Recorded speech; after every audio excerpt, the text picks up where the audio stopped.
बच्चों, आज हम क्लास 10वीं के दूसरे अध्याय क्षितिज पुस्तक के काव्य खंड के दूसरे भाग पाठ को पढ़ेंगे। और इससे पहले सूरदास के बारे में आप जान चुके हैं, उनके जीवन परिचय के बारे में जान चुके हैं, उनकी जो रचना थी उनके बारे में भी आप जान चुके हैं। और उसके अलावा मैंने इससे पहले गद्य खंड का भी एक पार्ट कंप्लीट कर लिया है।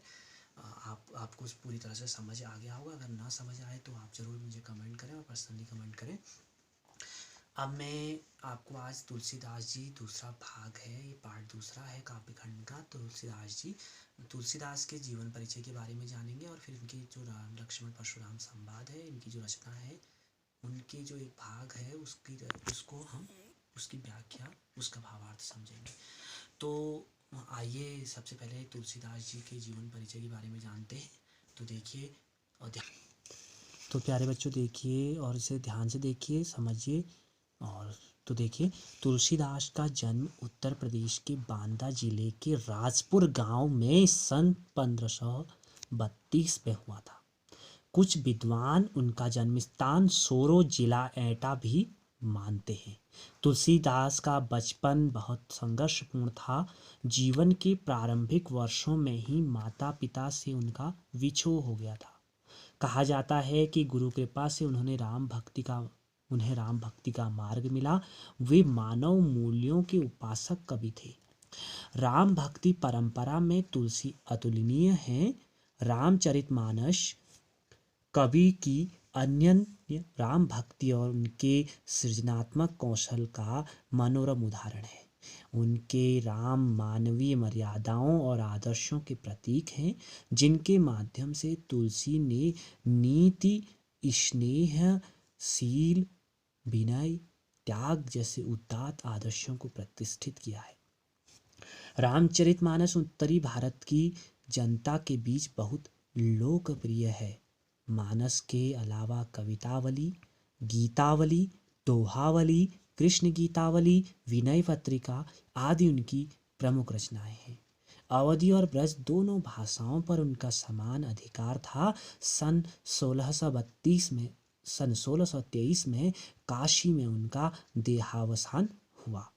तुलसी ने रामचरितमानस की रचना अवधी में और विनय पत्रिका तथा कवितावली की रचना ब्रज भाषा में की।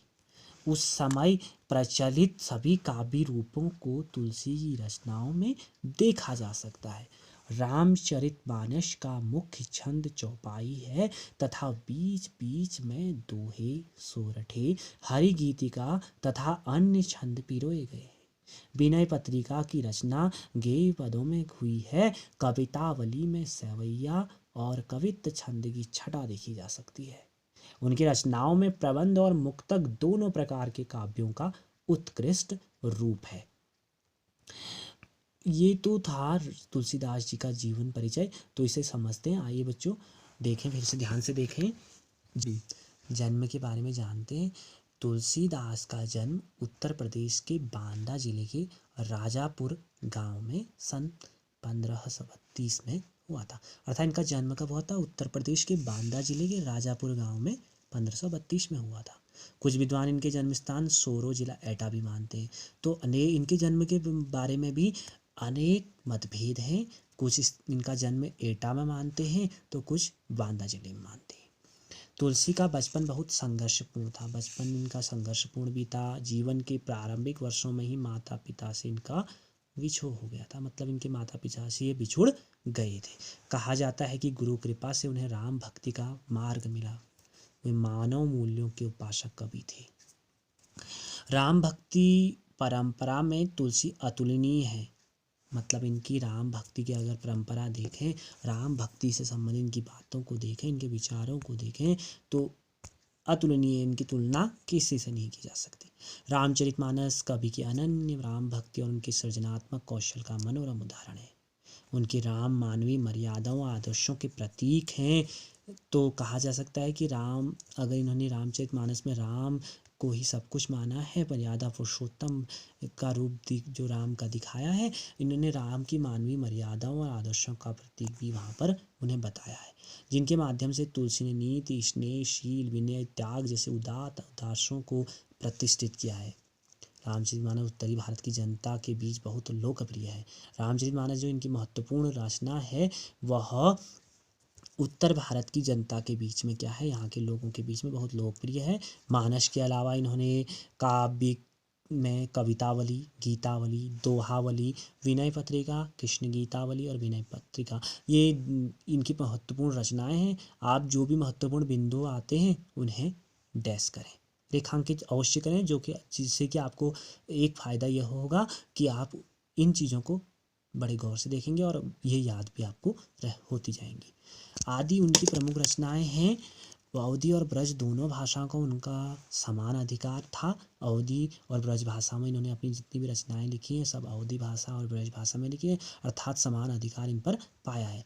और सन 1623 में काशी में इनका देहावसान हो गया, मतलब 1623 में काशी में इनकी मृत्यु हो गई। तो बच्चों ये तो था इनके जीवन परिचय के बारे में, रचनाओं के बारे में। साहित्यिक परिचय देखें। तुलसी ने रामचरितमानस की रचना अवधी में और विनय पत्रिका तथा कवितावली की रचना ब्रज भाषा में की। रामचरितमानस की रचना अवधी भाषा में की है और विनय पत्रिका तथा कवितावली की रचना ब्रज भाषा में की है। उस समय प्रचलित सभी काव्य रूपों को तुलसी की रचनाओं में देखा जा सकता है। रामचरितमानस का मुख्य छंद चौपाई है। छंदों का प्रयोग रामचरितमानस में चौपाई छंद का प्रयोग किया है, जो आपको मैं बाद में बताऊंगा। अगली वीडियो जब भी छंद से संबंधित होगी मैं जो तुरंत ही आपको इन छंदों के बारे में भी जानकारी दूंगा। और वैसे भी आपकी इस पाठ के अंत में चौपाई छंद इनके बारे में बताया गया है, आप वहाँ से भी ज्ञान अर्जन कर सकते हैं। तथा बीच बीच में दोहे, सोरठे, हरिगीतिका तथा अन्य छंद भी पिरोए गए। इसके अलावा चौपाई छंद का प्रयोग तो रामचरितमानस में किया ही है, इसके अलावा दोहे भी हैं, सोरठे छंद का भी प्रयोग और हरिगीतिका छंद का भी प्रयोग किया गया है। विनय पत्रिका की रचना गेय पदों में हुई है। इसके अलावा विनय पत्रिका जो रचना है इनकी काव्य कृति है वो उसकी रचना गेय पदों में मतलब गाए जाने वाले पदों में की गई है।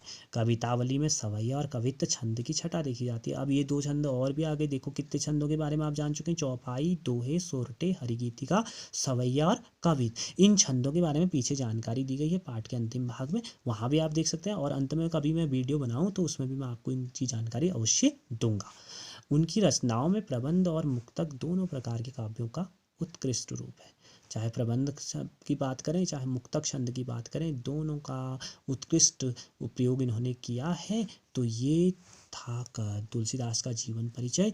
आप इसे अवश्य एक बार ज़रूर देखें और ध्यान से सुने मेरी बातों को, और अपनी किताब को भी अवश्य देखें, उसमें ये सारा कुछ दिया हुआ है। आप इसे एक बार ज़रूर देखें और ध्यान से देखें। जहाँ समझ में ना आए तो मुझे तुरंत पर्सनली कमेंट करें। और उसके अलावा आगे जो वीडियो मैं भेजूंगा उसे भी अवश्य देखें, क्योंकि उसमें मैं इनकी रचना जो आप देखेंगे रामचरितमानस से ली गई है, उसमें राम लक्ष्मण परशुराम संवाद का जो वर्णन किया गया है उसका हिंदी अनुवाद उसका भावार्थ अवश्य ही आपको भेजूंगा। तो अवश्य इस वीडियो को ध्यान से देखें, समझें और सुने और मनन और चिंतन करें।